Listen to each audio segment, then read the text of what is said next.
عسى ربكم أن يرحمكم وإن عدتم عدنا وجعلنا جهنم للكافرين حصيرا إن هذا القرآن يهدي للتي هي أقوم ويبشر المؤمنين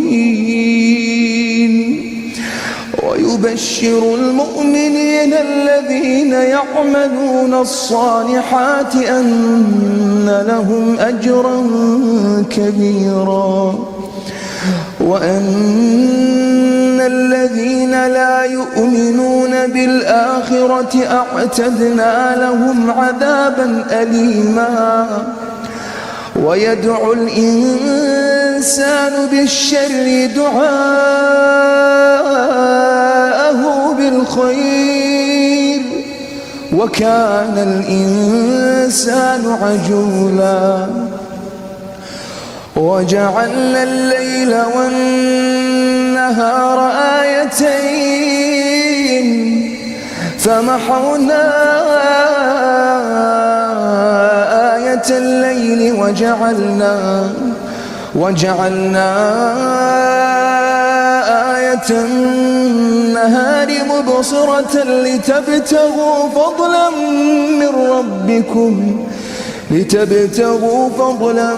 من ربكم ولتعلموا عدد السنين والحساب وكل شيء فصلناه تفصيلا وكل إنسان ألزمناه طائره في عنقه ونخرج له يوم القيامة كتابا يلقاه منشورا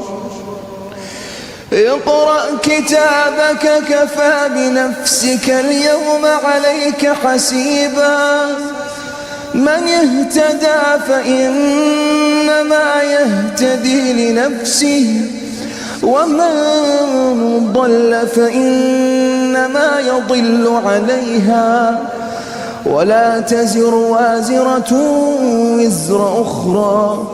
وما كنا معذبين حتى نبعث رسولا وإذا أردنا أن نهلك قرية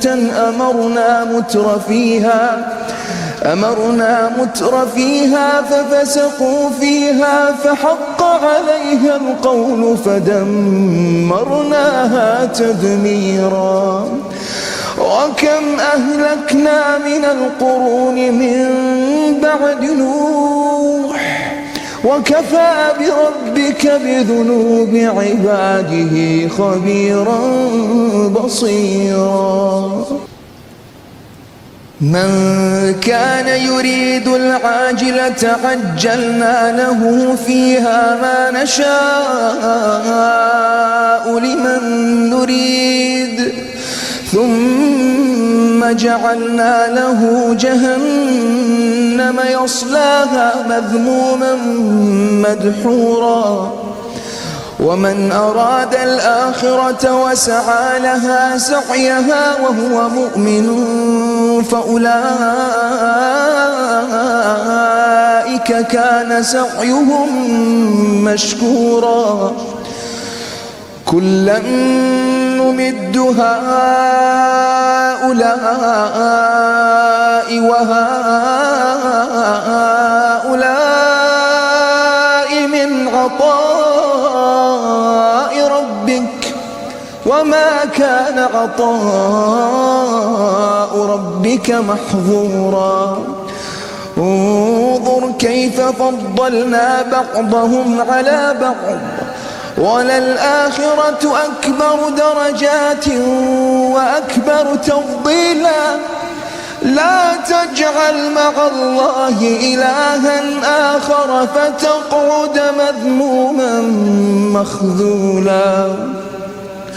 وقضى ربك ألا تعبدوا إلا إياه وبالوالدين إحسانا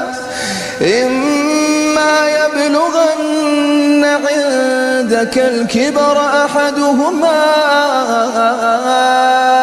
أو كلاهما فلا تقل لهما